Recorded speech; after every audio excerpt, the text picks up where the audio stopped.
Hello friends, a while back I needed to change the tires on my golf cart and I bought me a bead breaker along with tires and did kind of review on that tool, which was a disaster. You can probably find that video somewhere down below on my account. It was cheapest one made in whatever out of finest Chinese metal. But anyways, it is time to do a tire change on a golf cart again, and I bought me the second cheapest tool from Harbor Freight. Guess it's advertised as their new product, Pittsburgh manual tire changers. Pittsburgh. So I want to kind of go over it, see how it works, and maybe show you a thing or three and learn a thing or four for myself. So let's do it. After opening the box, I found myself with 9 pieces, 8 metal elements and 1 piece of paper. Let me set it up and see where we go next. Appears to be pretty simple. Placement of the base, I guess, goes like this, and then the other ones going to attach on. Just pay attention that the longer base piece should be across the hinge for the breaker bar. Next is a piece of cake. The round breaker bar goes here, and you attach the pin, and then the next portion will be here, and I guess it's movable for the tire size, and it's also secured by the pin. This is our main breaker bar. Here is our plate that goes onto rubberized mat with a hole. This is our mounting thing, and this is the pin to secure the rim from spinning when you're using the breaker bar to take the wheel out. Okay, let's see if we can do the tires.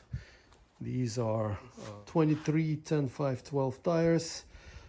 This thing is set to be from 8 all the way to the light truck tires.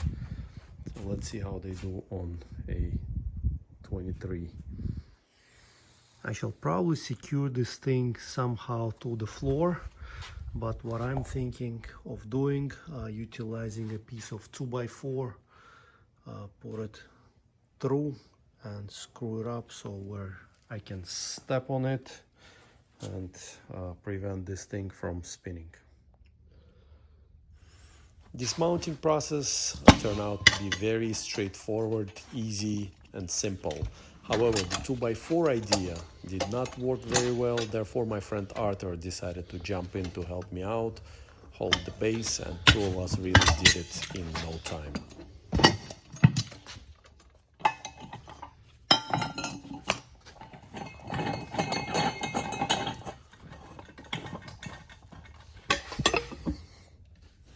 One thing you do have to make sure is that you have a lot of soapy water. The more soapy water you have, the easier project will be. Spray it mercilessly. Use common sense and you have a success in this operation. In terms of installation, I wasn't able to use this machine because it was not bolted to the floor, and every time we tried to put the tire on, we either would drop the machine or the tire would spin out. It really needs to be held in place firmly.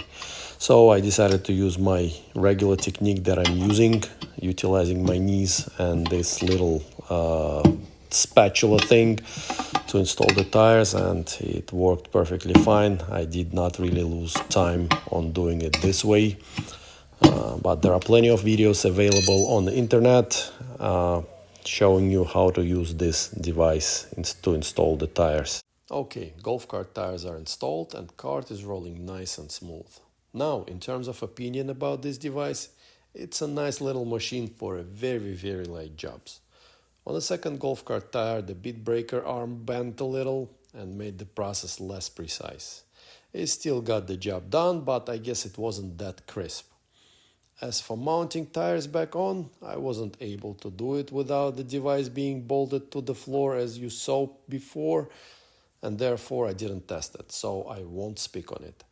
I can't really complain about this machine. I paid $64 for it, and it's totally worth the money. So on this note, I thank you for watching, and I will see you next time.